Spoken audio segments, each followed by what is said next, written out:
Hajun sets down his glass. Not because he's finished. Because something is wrong. The wine was a Grenache, dry, familiar. The kind he orders when he wants to feel like a person who has his life together. He's had half a glass. Maybe less. But the candlelight is doing something it shouldn't. Bending at the edges, softening the sharp corners of the restaurant into something warm and imprecise. His hands feel like they belong to someone standing slightly behind him. This isn't the wine. The thought arrives quietly, clinically, like a notification he doesn't want to open.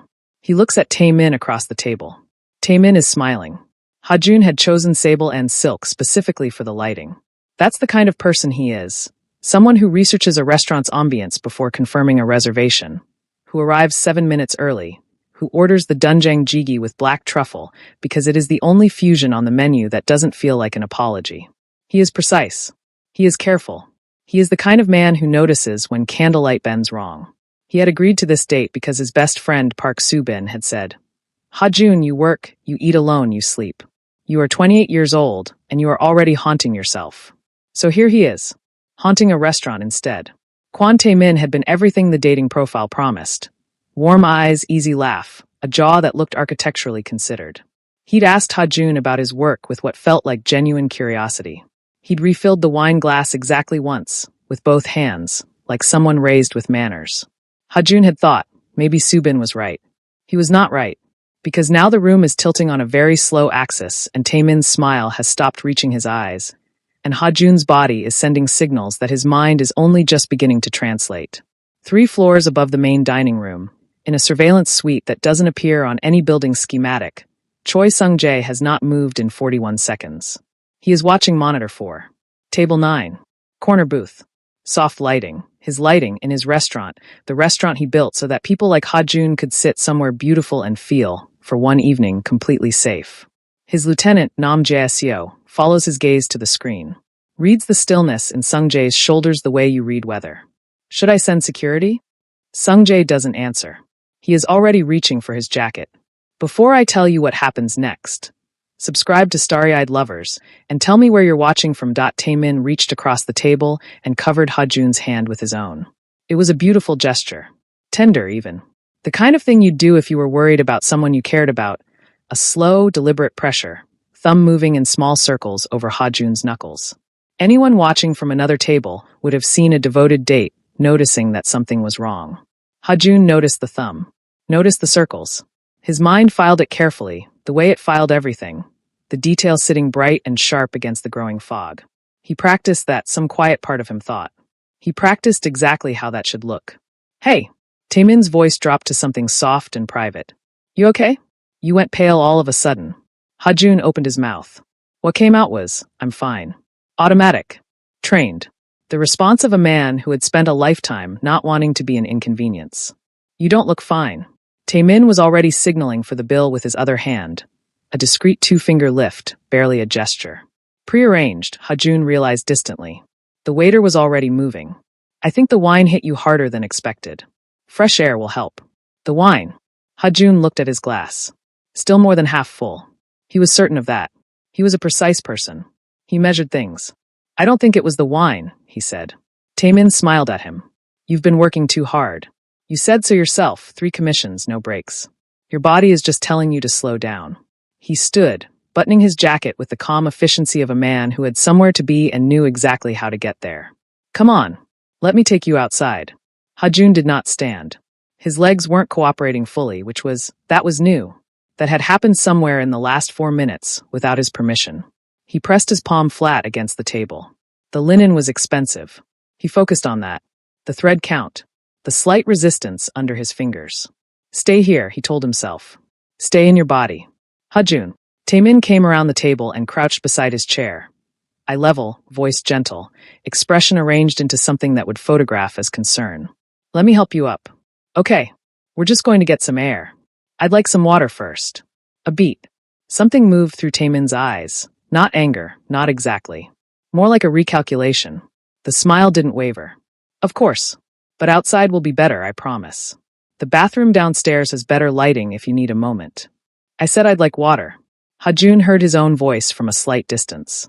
Still level. Still precise. He was proud of that, in a dim, faraway way. "Please." Taemin studied him for exactly 2 seconds. Then he stood, smoothed his lapel, and signaled the waiter again. When the water arrived, Hajun lifted the glass with both hands, because one hand alone wasn't reliable anymore, and drank it slowly, methodically, buying time for a reason he couldn't fully articulate, except that some animal part of him understood that leaving through that door with Taemin was the wrong move. Better? Taemin asked. Getting there. Hajun set the glass down. Sit with me a moment. Hajun. Just a moment. He met Taemin's eyes. Held them. He watched the calculation happen again behind that warm, practiced gaze. The cost-benefit of pushing versus waiting, of a scene versus a smooth exit. Taemin was performing patience, but it had a structure to it. A timeline. Hajun was disrupting it, and the disruption was showing very slightly at the corners of his mouth. Taemin sat. He picked up his phone, checking something or pretending to, and Hajun used the 30 seconds to take inventory. His hands, unreliable. His legs, present but distant, like a phone call with bad signal. His vision, soft at the periphery, sharpest in a narrow band directly ahead. His mind, still his. Still working. Slower than usual, but his. Someone put something in my drink, he thought, with the calm of a man reading a diagnosis he had already suspected. This is a medical situation. I need to not leave this building with this person. The problem was that he wasn't sure he could stand without help. The larger problem was that the only person offering help was the one who had done this to him. I need to use the restroom, Hajun said. Taemin looked up from his phone. I'll walk you. I can manage. I don't think you can. And there it was. Not concern. Certainty. The voice of someone who knew exactly what was in Hajun's bloodstream and had timed this carefully and was now gently, reasonably, helpfully running out of patience. Hajun placed both hands on the table and pushed himself to standing. The room tilted once, a long, slow roll, and then settled into something he could work with. Taemin rose immediately, one hand at Hajun's elbow, the other at the small of his back. Steering. The touch of someone guiding a parcel. There we go, Taemin said quietly. Just lean on me. They moved through the restaurant. Hajun concentrated on the floor, dark herringbone tile, expensive and even, a floor he would have noted in his sketchbook on any other evening. He counted his steps. He felt the eyes of other diners slide over them, a couple leaving, one of them unwell, nothing unusual, nothing to see, and understood that this was the entire point. That they looked exactly like what Taemin needed them to look like. They were nearly at the entrance when Hajun's legs simply stopped. Not dramatically. Not a collapse. Just a refusal. A quiet mutiny below the knee. He gripped the back of a vacant chair. The wood was solid under his hand. Real. Hajun. Taemin's voice was still soft, but the warmth had thinned. We're almost outside. I need to sit down. Outside. I need to sit down now. He lowered himself into the vacant chair. His heart was beating strangely. Not fast, just irregular, skipping in a way that felt editorial, like it was trying to tell him something important. The restaurant continued around him. Soft jazz from somewhere. The smell of braised short rib and sesame and warm bread. Taemin crouched in front of him again. This time the concern on his face had a different quality. Thinner. More urgent. Listen to me, he said, very quietly. You need to come with me right now. This is going to get worse before it gets better, and you don't want it to get worse here. Do you understand? Hajun looked at him. Who hired you? He asked. Taemin's expression went completely still. For 3 full seconds, neither of them moved. The jazz played. Someone laughed at a nearby table. The candle between them threw light upward, catching the sharp new blankness in Taemin's eyes. Then Taemin smiled, smaller now, private, the performance finally dropping, and leaned forward. That, he said softly, is a very unfortunate question. Hajun's grip tightened on the chair. His vision was narrowing at the edges, the restaurant folding gently inward. He held the center. He held on. He did not hear the elevator open behind them. He did not see the room go quiet in that particular way a room does when something with real authority enters it. But Taemin did. Hajun watched him look up. Watched the color leave his face in one clean, efficient motion, the way water drains. And then a voice said, from somewhere just behind Hajun's left shoulder, very calm, very quiet, like a door closing in an empty house. Move your hand. 43 minutes before Taemin reached for Hajun's elbow, Choi Sung-jae had been reviewing acquisition documents. The surveillance suite occupied the entire east side of Sable and Silk's 3rd floor. A long, climate-controlled room that didn't exist on the building's registered floor plan. 12 monitors. 1 desk. 2 chairs, though Sung Jae had never used the second one. The room smelled like cold air and expensive coffee, and the particular silence of a space that had been soundproofed with serious money. Nam Jae-seo stood at the far monitor, scrolling through the evening's reservation manifest. Table 12 confirmed for 11 o'clock. The Busan delegation. He paused. They want the private dining room. They always want the private dining room, Sung Jae said, without looking up. They're also asking whether the chef can accommodate a no-garlic restriction for the senior delegate. Tell the chef. I already told the chef. The chef wanted to know if you'd be joining.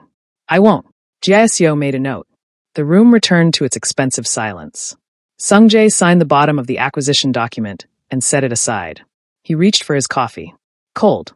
He drank it anyway, eyes moving on instinct to monitor 4, the wide-angle feed covering the main dining room's south corner, tables 7 through 11. He had installed that particular camera at a slightly lower angle than the others. He knew why. He hadn't told Jae-seo. Table 9. Corner booth. The Omega was already seated. He came in on Thursdays. Had done for 6 weeks now. Always alone, always the corner booth, always the same order. Doenjang jjigae with the black truffle modification, a glass of the Grenache, sparkling water on the side. He stayed exactly 90 minutes. He drew in a small sketchbook while he waited for his food, and he ate slowly, and he looked at the room the way an architect looks at a room. Not as a backdrop, but as a subject. Like he was reading it. Sung Jae had watched him do this for 6 weeks and had not once gone downstairs. Tonight, there was someone across the table from him. New guest at table 9, Jae-seo said from across the room. Observational. Neutral. I see him. First time. Not a regular. Jae-seo pulled up the reservation. Kwon Tae-min, booked 4 days ago. Paid the reservation deposit in cash through a third-party concierge. A pause. That's an unusual payment method for a dinner date. Sung Jae said nothing. He was watching Tae-min refill Ha-jun's glass. Both hands on the bottle. Mannered. Correct. His eyes on Ha-jun's face the entire time. Warm, attentive, performing interest with the disciplined consistency of someone who had trained for it. He's good, Sung Jae thought. Whatever he is, he's good at it. Run him, he said. Jae-seo was already typing. Running. On monitor 4, Ha-jun laughed at something Tae-min said. A small, surprised laugh, the kind that happens before you can decide whether to allow it.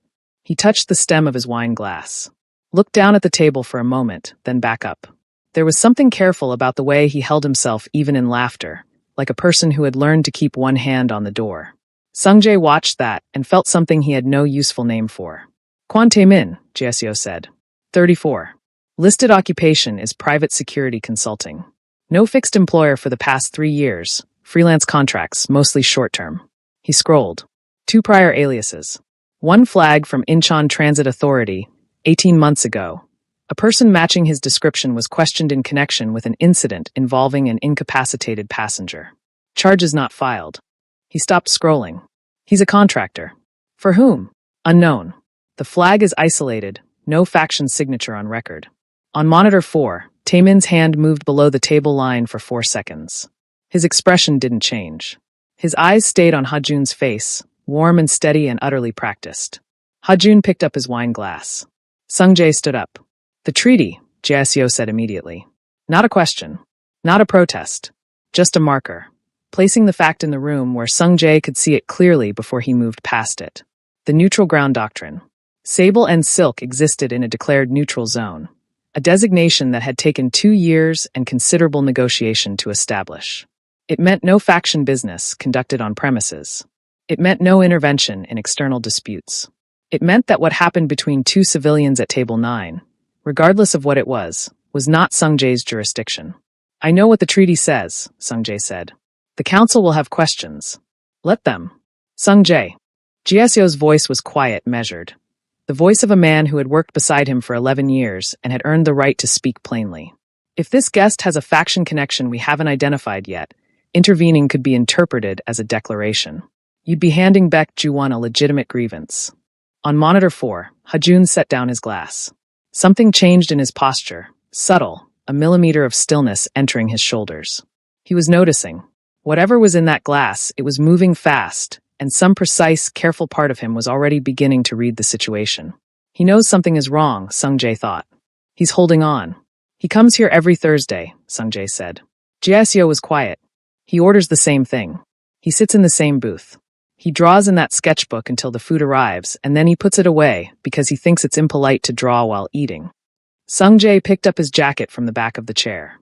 He tipped the Thursday server 40% on a mid-range bill for 3 weeks in a row because she told him once that Thursdays were slow. He shrugged the jacket on. He comes to my restaurant. He sits under my lights. He is not a faction problem, Jieseo. He is a person. Jieseo looked at him for a long moment. Something moved through his expression, not surprise exactly. More like confirmation of a thing he had quietly suspected for some weeks. And if the council asks why you intervened? Sung-jae straightened his cuff. On the monitor, Taemin was rising from his seat, hand extending toward Hajun's elbow, the whole performance tilting now toward extraction. Tell them the restaurant has a policy, Sung-jae said, against guests being poisoned at the table. He moved to the private elevator at the room's north wall. Press the call button. The doors opened immediately. It was always ready, because he had designed this building, and he had designed it to be ready. I'll have the car brought around, Jieseo said behind him.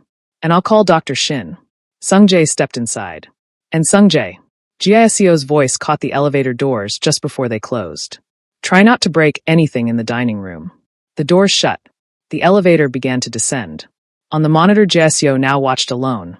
Choi Sung-jae's corner booth remained empty. Acquisition documents signed and stacked and utterly forgotten. Coffee gone cold beside them. The elevator opened behind the host station, behind a panel that looked like lacquered wall and was, to anyone who hadn't built it, simply lacquered wall. Sung-jae stepped out without hurry. The dining room received him the way rooms always received him.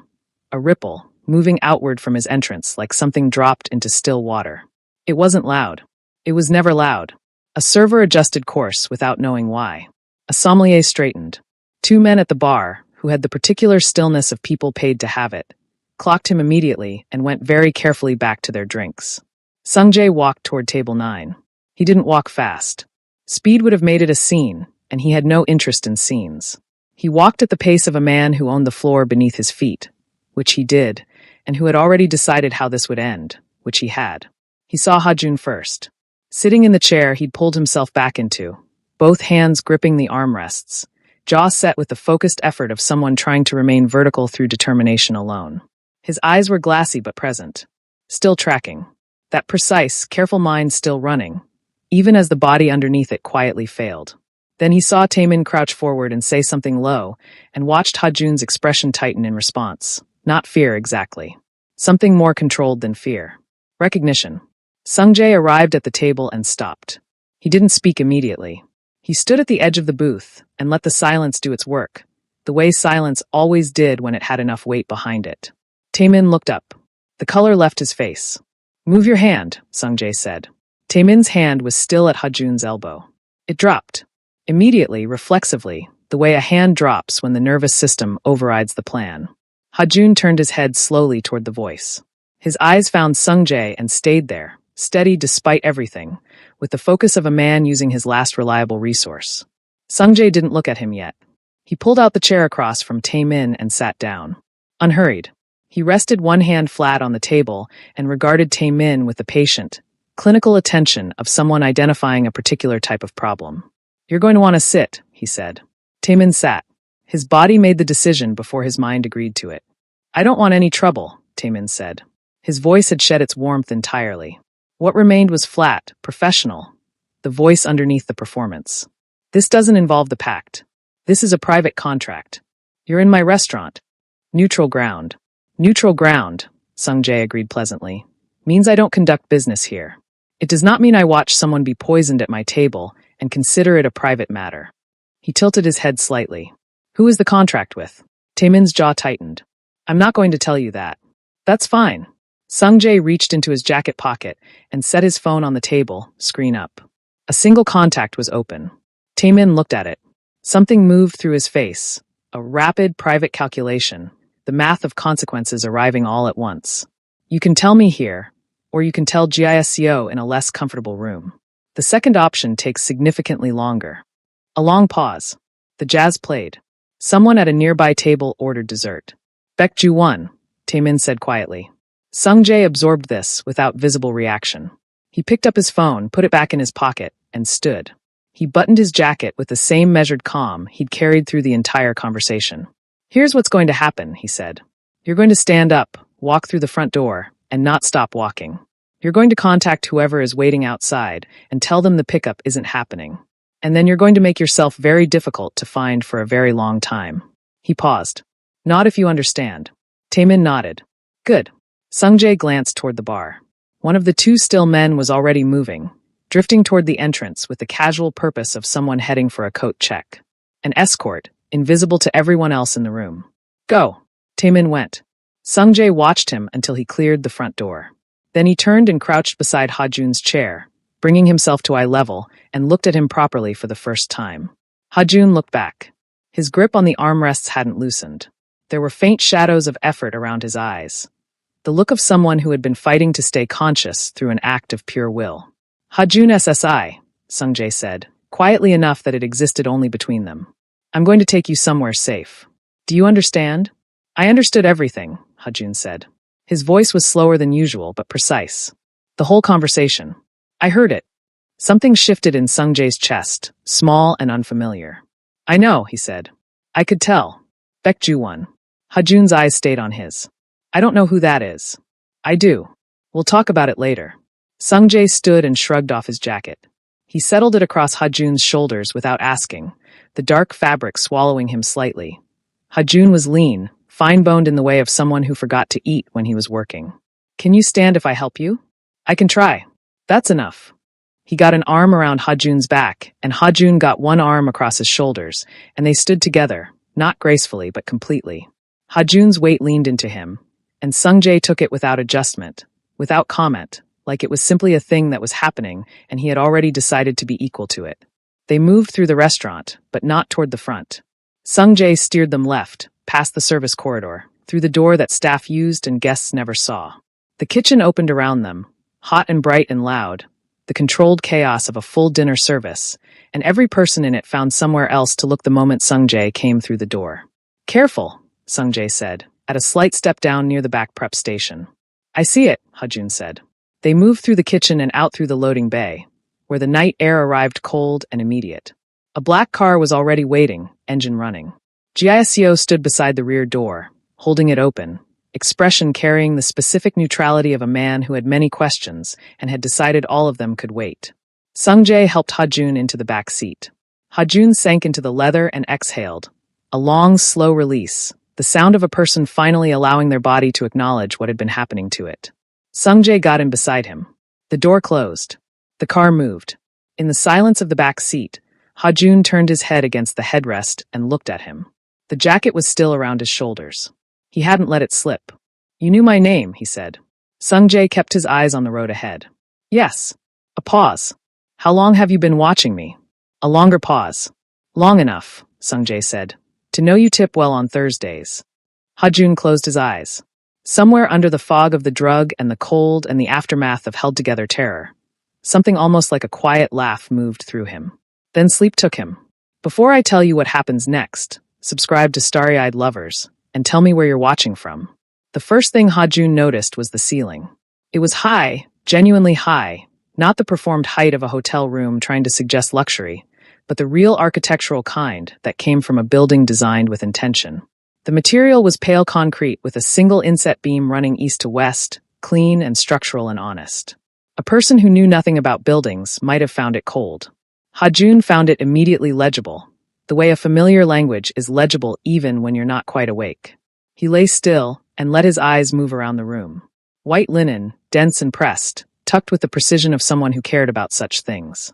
A nightstand in dark walnut, bare except for a glass of water, and a small folded card he couldn't read from this angle.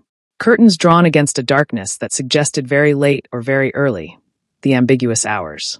Somewhere beneath the room's curated quiet, the distant suggestion of a city that never fully slept. Cedar. The room smelled like cedar and something faintly mineral, like stone after rain. His head ached with a focused, specific quality. Not the diffuse throb of too much wine, but something more targeted, chemical, a headache that knew exactly what it was and why it was there. His hands, when he lifted them, responded correctly. That was something. He was wearing clothes that weren't his. A gray cotton shirt, well worn, too wide in the shoulders. Soft trousers. Someone had changed him into these, and he had no memory of it, and that should have frightened him more than it did. He filed it carefully, another detail to process when he had more resources. "You're awake." A voice from his left, unhurried, clinically warm. Ha-Jun turned his head. A man in his 50s sat in a chair beside the bed, slight build, silver-streaked hair, the kind of steady hands that announced their profession before the rest of him did. He was closing a blood pressure cuff and setting it aside with practiced efficiency. "I'm Dr. Shin," he said. "How is your vision?" "Clear." Ha-Jun tested the word. It was accurate. Better than before. "Good. The compound has largely metabolized. You were given flunitrazepam, a fast-acting variant, higher concentration than the standard formulation. Whoever prepared it knew what they were doing." He said this with the neutral precision of a man reporting weather, making no editorial of it. "Your vitals are normal. You'll have the headache for several more hours. The water on the stand has electrolytes dissolved in it. Drink all of it when you feel ready." "Thank you," Ha-Jun said. Dr. Shin nodded, snapped his bag shut, and stood. He moved toward the door with the quiet efficiency of someone operating on professional terms only, crossing no line he hadn't been contracted to cross. Ha-Jun pushed himself upright against the headboard. The room adjusted around the movement. One slow tilt, then settled. He looked toward the window. Sung-jae was standing there. He had his back to the room, both hands clasped behind him, looking out at a skyline that Ha-Jun's architectural instincts immediately placed somewhere in central Seoul. The particular arrangement of light and elevation only Gangnam produced at this hour. He was still in his dress shirt from the restaurant, jacket gone, sleeves rolled to the forearm. He hadn't moved when Ha-Jun spoke. He didn't move now. Dr. Shin passed him on the way out and exchanged a look that carried an entire conversation in a single second. Then the door closed, and they were alone. Ha-Jun looked at the back of Sung-jae's head. At the set of his shoulders, still but not relaxed. The stillness of someone standing in a position they chose because they were thinking and didn't want the thinking interrupted. "You can turn around," Ha-Jun said. Sung-jae turned around. In the restaurant, in the low amber light, Ha-Jun had registered an impression, authority, height, the particular gravity of someone who had never needed to raise their voice. In the clean light of this room, he had more information. Sharp jaw, darker eyes than he'd expected, a face that was not handsome in the easy way Taemin had been handsome, but structured. Deliberate. The kind of face that had been somewhere and returned from it. He looked at Ha-Jun the way he'd looked at him in the restaurant. Direct, without performance, measuring something that wasn't size or threat. "You're safe," he said. Ha-Jun considered the words. Not the content, he believed them, which was its own strange data point, but the delivery. No preamble. No explanation. No apology for the circumstances that had made the reassurance necessary. Just the fact stated plainly, offered and left standing. "I know," Ha-Jun said. "I think I knew in the car." He reached for the water glass. Drank half of it, methodically, as instructed. Set it down. "That's what's strange. I woke up in an unfamiliar room in someone else's clothes, and my first thought was, I'm fine. I should be more alarmed by that. You have good instincts. I have terrible instincts. I went on a date with a professional kidnapper." Sung-jae moved from the window, crossing the room and stopping at a reasonable distance. Not close, not removed. He stood with his hands in his pockets and looked at Ha-Jun with an expression that might, in a more yielding face, have been something like concern. "He was very convincing," Sung-jae said. "He's done this before." "How many times?" "We're finding out." Ha-Jun nodded slowly, tucking that into the growing file of things to process later. He looked around the room again, the ceiling, the walnut nightstand, the curtains. The considered, unhurried quality of everything in it. "This is your home," he said. "Not a question. The upper floors." "Yes." "And sable and silk is yours." "Yes." "You've seen me there before tonight." He looked at Sung-jae directly. "Not just tonight." A pause. Sung-jae didn't look away. "Yes." Ha-Jun absorbed that. Most people, presented with that admission, would have offered something to soften it. Context, justification, a deflection. Sung-jae offered nothing.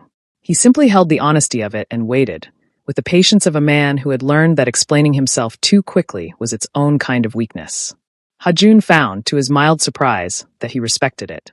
"The man from the restaurant," he said. "Taemin." He said a name before you sent him away. Baek Ju-won. He watched Sung-jae's face carefully. "You recognized it immediately. You didn't react, but I was watching your hands." A pause. Your left hand moved. Something shifted in Sung-jae's expression. Infinitesimal, a fraction of adjustment. He looked at Ha-Jun the way a person looks at something they hadn't fully anticipated. You were barely conscious, he said. I told you. I heard everything. Hajun finished the water and set the glass back down on the walnut stand, precisely centered. I'm an architectural illustrator. I notice things that don't add up. I notice when a wall is in the wrong place. I notice when a hand moves. He looked at the folded card on the nightstand, picked it up. Dr. Shin's contact details, written in clean, unhurried script. He set it back down. I don't know who Baek Ju-won is. But you do. And whatever he wants with me, you also know that. Or you're close to knowing. Sung-jae was quiet for a long moment. Rest, he said. We'll talk in the morning. That's not a denial. No, Sung-jae said. It isn't. He moved toward the door. Hajun watched him go.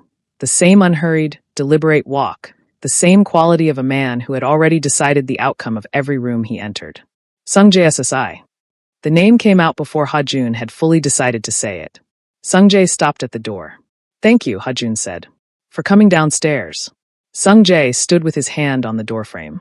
Something moved in the set of his shoulders, not quite a response. More like the acknowledgement of one. Then he turned off the light and pulled the door quietly closed, and Hajun lay in the cedar-scented dark of a room that felt, improbably, like somewhere he could breathe. Hajun woke to light. Not the aggressive kind. Not the light of a room that had forgotten to consider the person sleeping in it. This light arrived through a narrow gap in the curtains, a single deliberate line crossing the pale concrete floor, stopping precisely short of the bed, as though it had been instructed to. Hajun lay and watched it for a moment, measuring the angle, placing the time somewhere between 7 and 8 in the morning. The headache had downgraded overnight. Still present, but distant now, a reminder rather than a fact. He found the bathroom through the first door on the left. White stone, underfloor heating, a folded towel on the vanity edge with a sealed toothbrush set beside it. Prepared, not assumed. The difference between a guest room and a holding room, and Hajun noticed it in the same way he noticed the ceiling last night. Someone had thought about his comfort and executed it without announcement. He dressed in yesterday's clothes, which had been cleaned and folded on the chair near the door, and followed the smell of coffee. The penthouse opened into a main living space that made him stop in the hallway for 3 full seconds. It was serious architecture. Clean structural lines, double-height windows running the full length of the northern wall, a kitchen that was recessed and considered rather than displayed. The furniture was sparse, a long sofa in charcoal linen, a low table in the same dark walnut as the nightstand, 2 chairs positioned near the window as if conversation were a thing that happened there occasionally and without ceremony. No decoration for its own sake. Every object present because it had earned the right to be there. Hajun looked at it the way he looked at all considered spaces, with something close to recognition. Sung-jae was in the kitchen. He had his back to the room, pressing the filter on a pour-over setup with the focused, economical attention of someone for whom making coffee was not a performance but a practice. He was in a different shirt today, dark navy clean, sleeves already rolled. He didn't turn around, but something in the set of his shoulders said he'd heard Hajun enter. Sit, he said. Or stand. The view is better from the window. Hajun went to the window. Seoul spread below in its full morning complexity, layered, dense, the particular organized chaos of a city that had rebuilt itself several times and remembered all the versions. He found the restaurant district by instinct, traced the street sable and silk was on without meaning to. Some part of his brain was always mapping. The coffee arrived at his elbow without ceremony. He turned to find Sung-jae standing beside him, holding out a second cup, already looking back at the city. Hajun took it, drank. It was very good, precise, low acidity, the kind of coffee that had been calibrated rather than just made. He wasn't surprised. They stood in silence for a moment. Outside, a delivery truck moved along the street below. A small thing, the ordinary morning carrying on. Flunitrazepam, Sung-jae said. High concentration variant.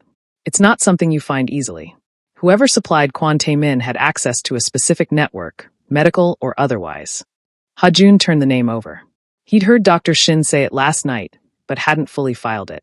Now he did, slotting it into its proper place, the way he slotted a structural discrepancy into a floor plan. A fact with implications. How long would it have taken, he asked, to fully incapacitate you? Another 4 minutes. Possibly 3. Sung-jae's voice carried no drama. Just accuracy. You held on longer than most would have. I had motivation. Hajun drank his coffee. Tae-min was hired. You confirmed that in the restaurant. Yes. By Baek Ju-won. Yes. Hajun nodded once. He looked at the city rather than at Sung Jae, giving the information room to settle. And you know why? Or you're close to it. You said we'd talk this morning. Sung Jae was quiet for a beat. I know part of it. Giseo is completing the picture. Tell me the part you know. Sung Jae turned from the window and moved back toward the kitchen. He refilled his cup, leaned against the counter edge, not sitting, the posture of someone who thought better on their feet, and looked at Ha-jun across the open space between them. Kwon Tae-min has done 4 confirmed extractions in the past 2 years. All of them for the same contractor.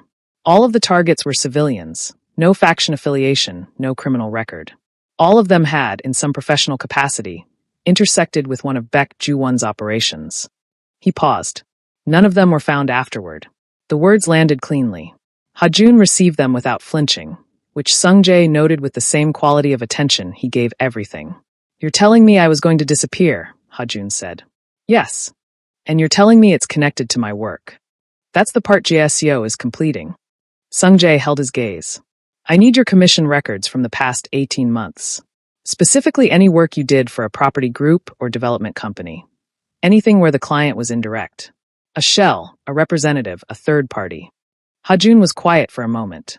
He set his coffee down on the low table and stood very still in the northern light, and Sung Jae watched him think. Watched the precise, architectural mind move through its inventory, pulling files, cross-referencing, running the same calculation a structural engineer runs when a load-bearing wall turns out to be in the wrong place. There was one, Ha-jun said slowly. 8 months ago. A mixed-use development in Mapo. The client was a property group, Trident Holdings. I never met the actual owner. Everything went through a legal representative. He paused. The brief was unusual. They wanted extremely detailed interior documentation. Every room, every partition, every service corridor. Most clients want the aesthetic record. They wanted the structural one. Did anything about the building seem irregular to you? The pause this time was longer. Ha-jun picked up his coffee again, and Sung Jae recognized the gesture for what it was. Not avoidance, but the habit of a precise person buying a single moment before committing to a statement. There was a room, Ha-jun said carefully, that I documented in my personal archive that wasn't in the submitted plans. He looked at Sung Jae directly. At the time, I assumed it was an administrative error on my end. A misfiled reference scan. He stopped. It wasn't an error, was it? Sung Jae said nothing, which was itself an answer. Ha-jun set his cup down again with the same deliberate precision he did everything.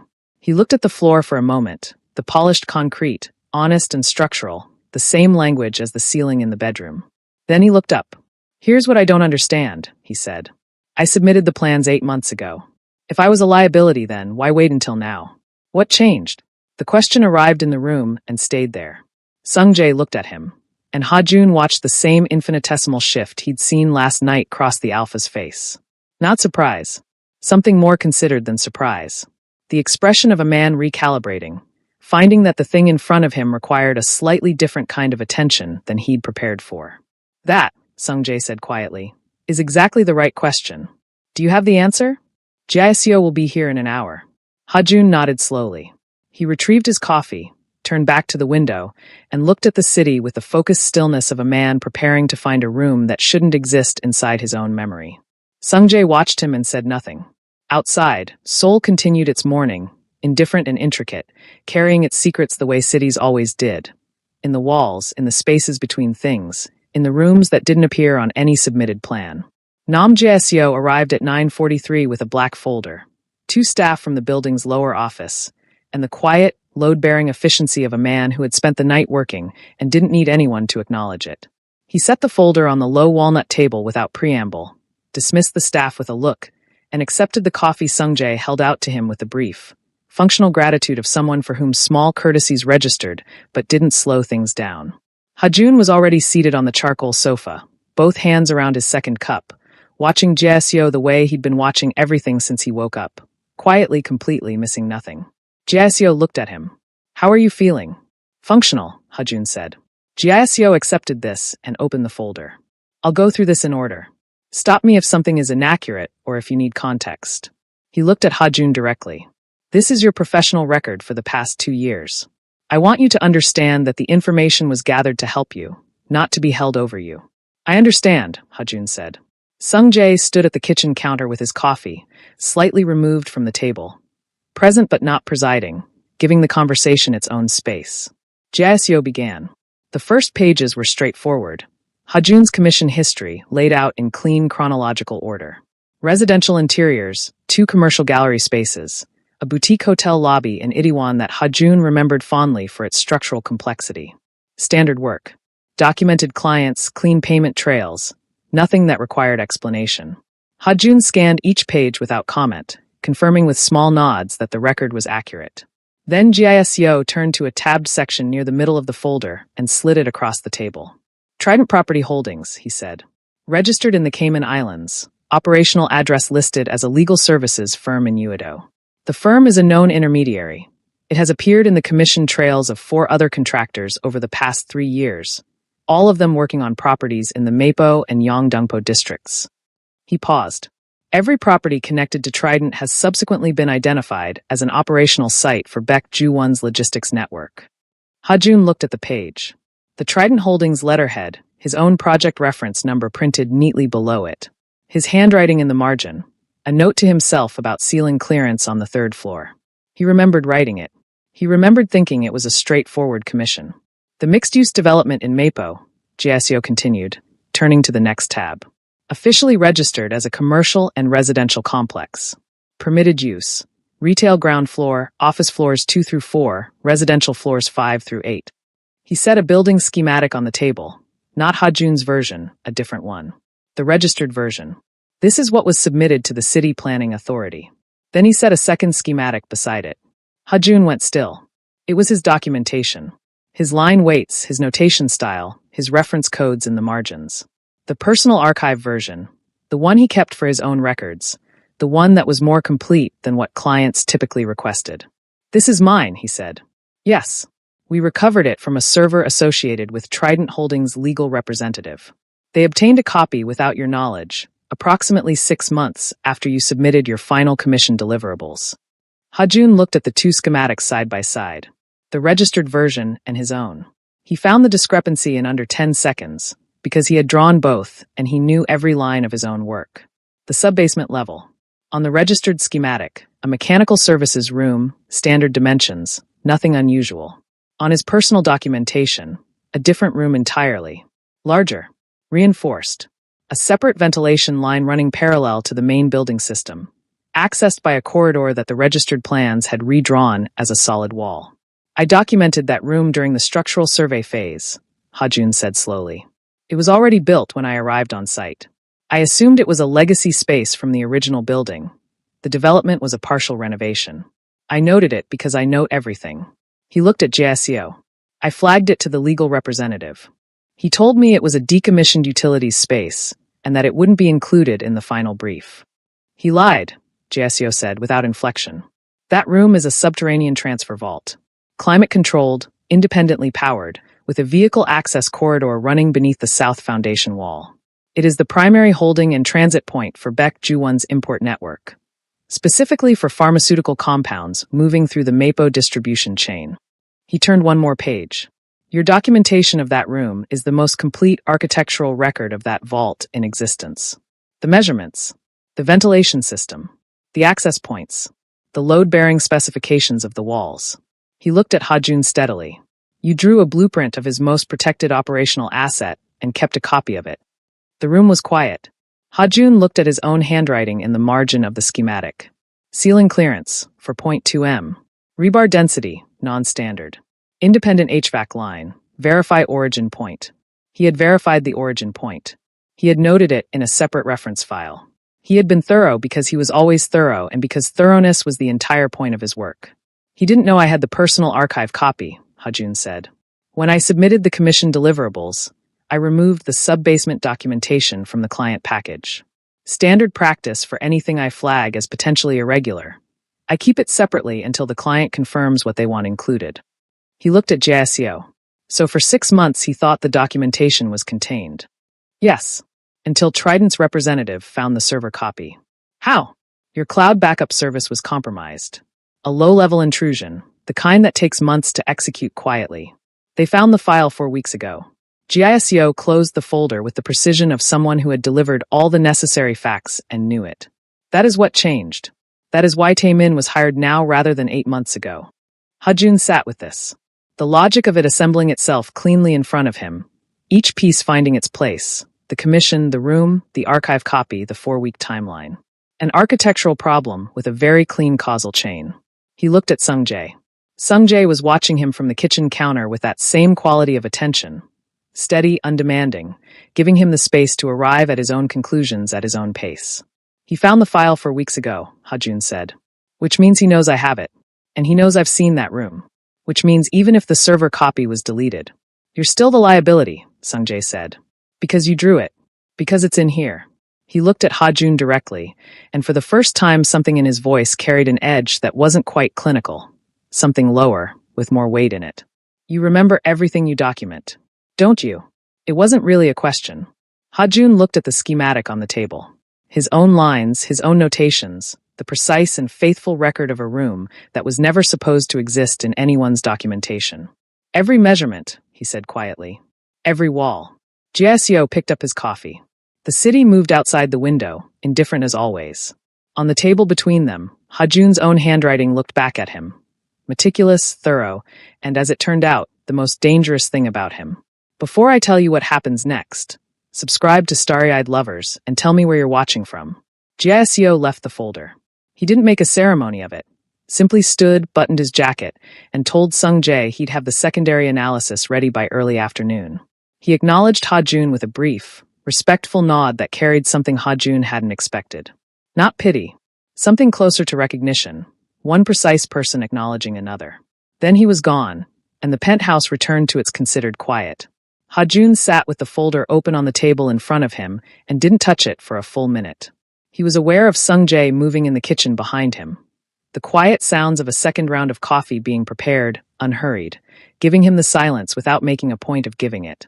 I need my laptop, Ha-Jun said. Jieseo had it brought up this morning. It's on the desk in the study. A pause. Second door on the left. Ha-Jun found it exactly where Sung-jae said, his own laptop, closed, centered on a desk that was otherwise bare. Someone had charged it overnight. The cable was still connected, neatly routed along the desk edge. He stood and looked at that small, considered detail for a moment, then sat down, opened the machine, and went to work. His personal archive was organized the way his mind was organized, hierarchical, obsessively indexed, every project folder carrying the same internal structure regardless of scale. Client brief, site survey, reference documentation, personal notation files. He navigated it without thinking, the way a person navigates their own home in the dark. He found the Trident Holdings folder and opened it. The client deliverable package was there. The version he had submitted, cleaned and finalized, the sub-basement documentation removed as he'd described. He opened it first, not because he needed to confirm what was in it, but because he needed to hold the baseline clearly before he looked at anything else. Then he opened his personal archive subfolder. The full site survey. Every floor, every elevation, every service corridor documented in the obsessive, methodical way that was simply how he worked. Not because anyone asked him to be that thorough, but because incompleteness felt, to him, like a kind of dishonesty. He opened the sub-basement file. It was there. His own scan, his own notation layer, his own measurements annotating a room that the registered building plans described as a standard mechanical services space, and that his survey had found to be something else entirely. He had noted the discrepancy at the time in his reference log. A single line. Dimensions inconsistent with registered permit. Client rep advised decommission space, exclude from final brief. Retained for personal record per standard practice. Standard practice. He had written it off as an administrative irregularity and filed it and moved on to the next commission. The way a careful professional moves on when a client says don't worry about it and the job is otherwise complete.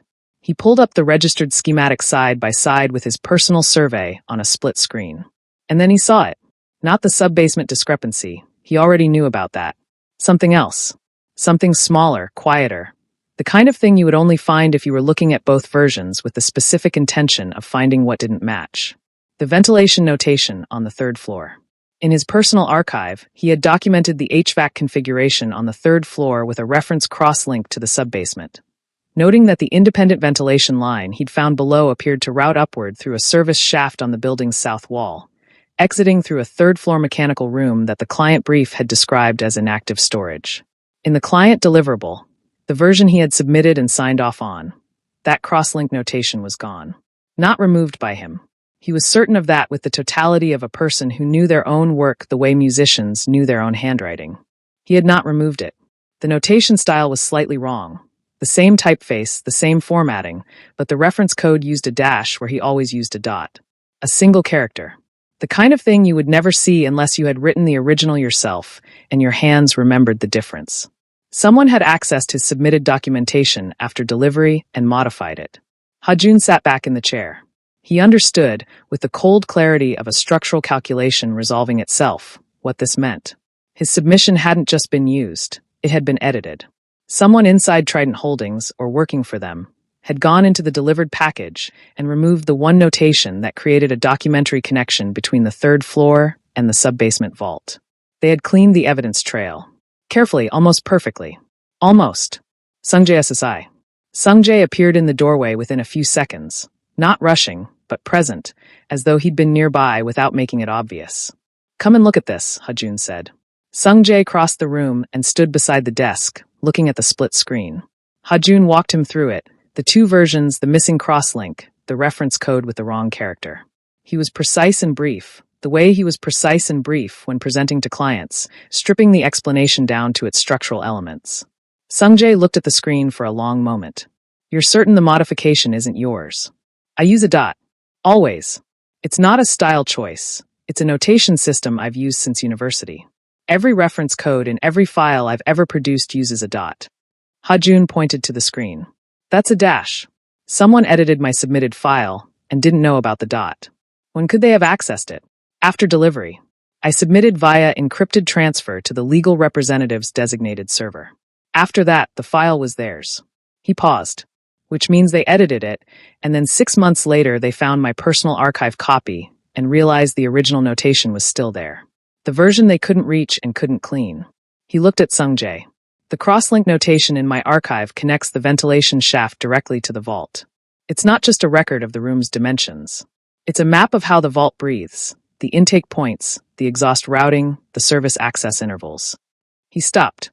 Sungjae was looking at him with an expression Ha-Jun was beginning to learn. That particular quality of stillness that meant he was processing something and had decided not to speak until he'd finished. "That notation," Sungjae said carefully. "In the wrong hands, or the right ones, that's an entry blueprint." "Yes," Ha-Jun said. "If you wanted to access that vault without triggering the independent ventilation alarm, that crosslink tells you exactly how." He sat back. "I didn't know I'd documented that. I documented it because it was there, and I document what's there. I didn't know what the room was." "I know, but I've been carrying it for 8 months." He looked at the screen, his own notation, his own dot, the small, faithful mark of a thorough person who noticed things and wrote them down. Every measurement, every wall. He repeated his own words from earlier, quietly, but they meant something different now. "I've been carrying a key to his vault, and I didn't know it existed." The room held that for a moment. Then Sungjae straightened and pulled out his phone. "I need to call JSEO. Tell him about the ventilation crosslink," Ha-Jun said. "And tell him to check whether the legal representative server access logs show who made the modification and when. There will be a timestamp. Whoever edited that file left a timestamp." Sungjae paused in the doorway and looked back at him.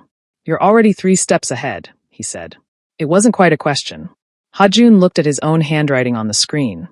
The dot, the dash, the one-character distance between his version and theirs. "I designed the room," he said simply. "I know where everything is."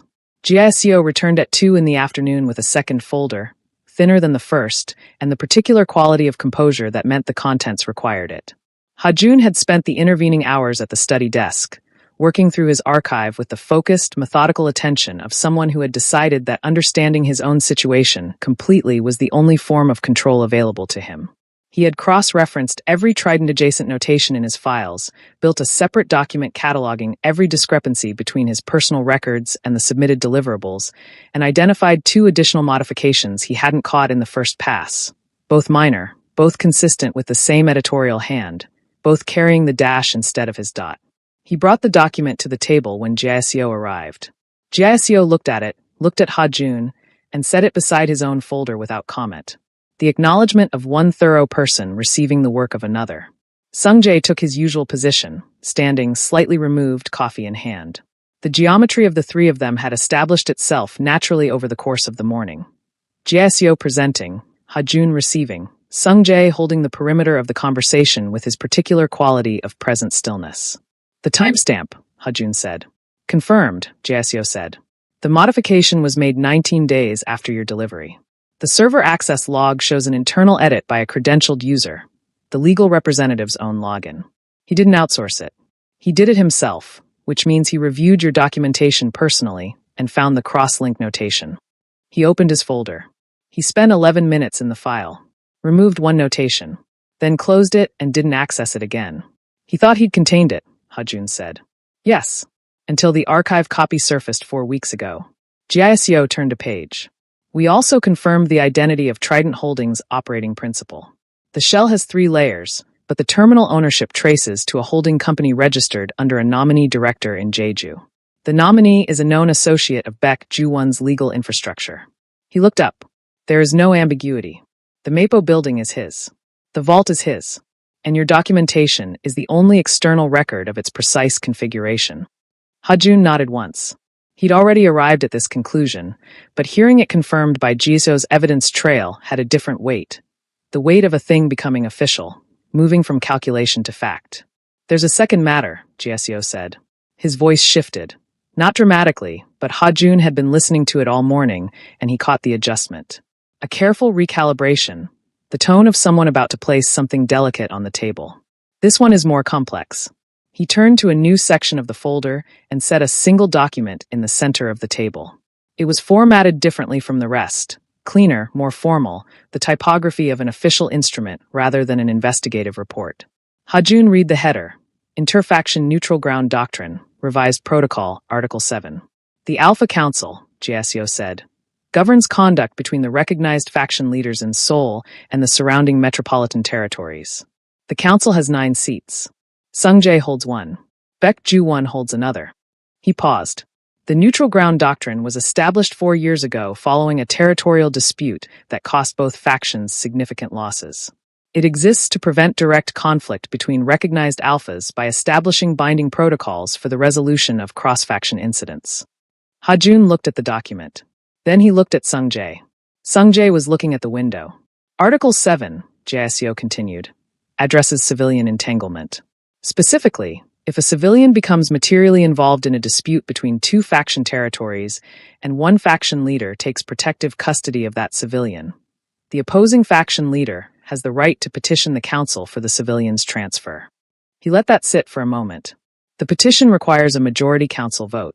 If the vote passes, the faction leader holding the civilian is bound by the doctrine to release them to neutral council custody, after which the petitioning faction leader may make a claim. The room was very quiet.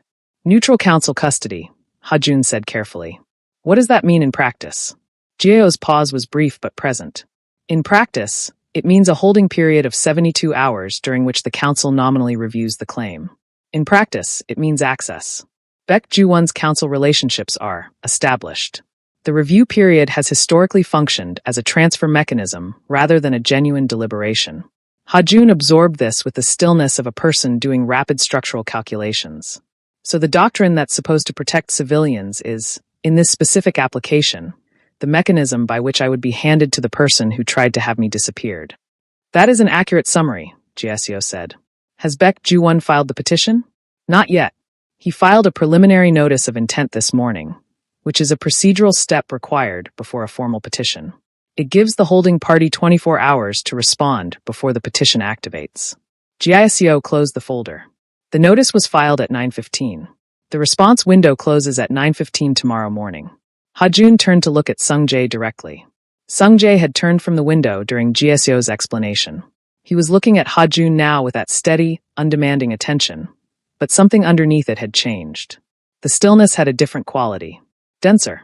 The stillness of a decision already made that hadn't been spoken yet. The other faction leaders, Hajun said. They're watching. All 8 remaining seats, Jiaxiu confirmed. A pact leader breaking the neutral ground doctrine without council authorization would be unprecedented. It would be read as a declaration of unilateral authority. Several seats would see it as destabilizing. He paused. Several seats would also quietly respect it. The council's relationship with Baek Ju-won is functional, but not warm. He holds his position through leverage rather than loyalty.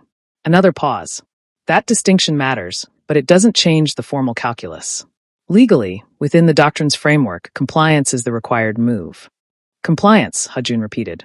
The word sat in his mouth with a specific texture. Yes. Hajun looked at the Article 7 document on the table. He looked at the formal, clean typography of a protocol designed to prevent war and currently functioning as a delivery mechanism. He thought about the room in the Mapo building. He thought about Taemin's practiced smile and the 4 people who had been extracted before him and not found afterward. He thought about the dot and the dash, the 1-character distance between his record and their erasure of it. Then he looked at Sung Jae and asked the question quietly, without drama, the way he asked all his precise questions. What are you going to do? Sung Jae held his gaze. The silence lasted long enough to be its own kind of answer. Not evasion, but wait. The weight of a man standing at the edge of something and looking at it clearly before he stepped. Jiaseo, he said, without breaking eye contact with Hajun. Draft the response to the preliminary notice. What should it say?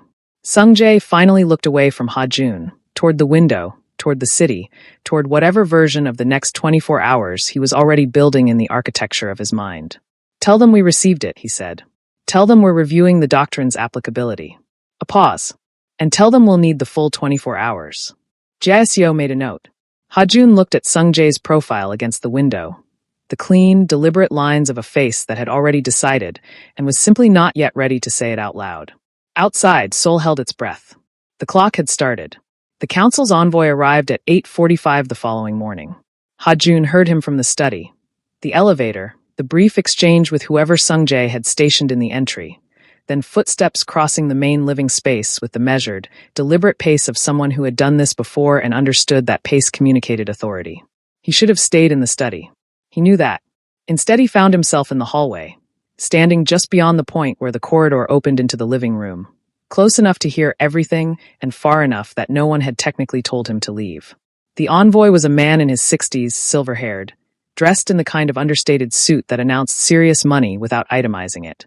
He carried a slim document case and the specific composure of a man accustomed to delivering verdicts. He stood in the center of the living room and didn't take the seat Jiaseo had indicated, which was itself a message. Sung Jae stood opposite him. No jacket, sleeves rolled, coffee absent for once.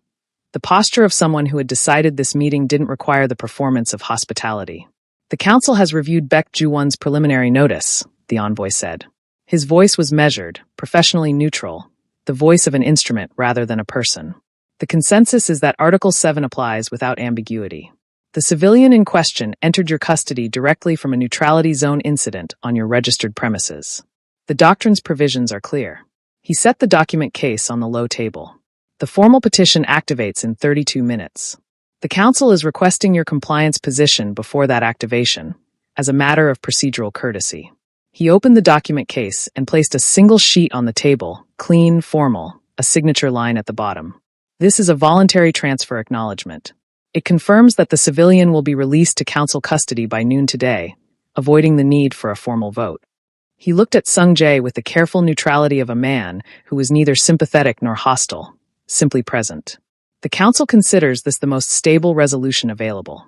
Sung Jae looked at the document on the table. He didn't pick it up. The silence ran for 10 full seconds. Hajun counted them, standing in the hallway with his shoulder against the wall, not breathing in any meaningful way.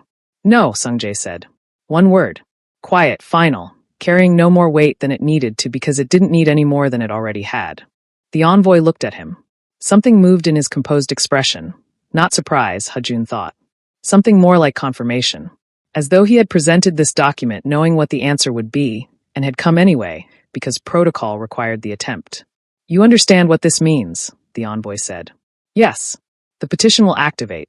The vote will proceed. If the majority holds. Let it hold, Sung Jae said. My position won't change. A pause.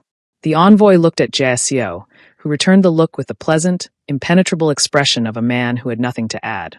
Then the envoy picked up the unsigned document, returned it to his case, and closed it with a soft, definitive click.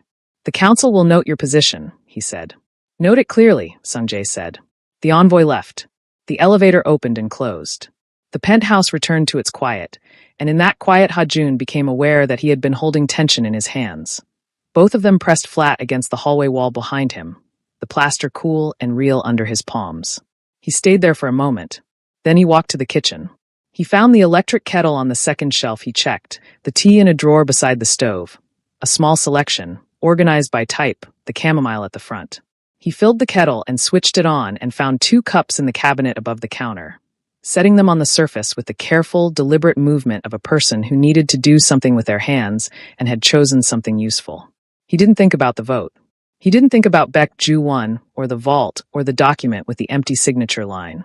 He thought about water temperature and steep time, and whether chamomile required a strainer, which it did, and whether this kitchen had one, which it did, hanging on a small hook inside the cabinet door with the quiet, considered logic of a space designed by someone who thought about where things should be.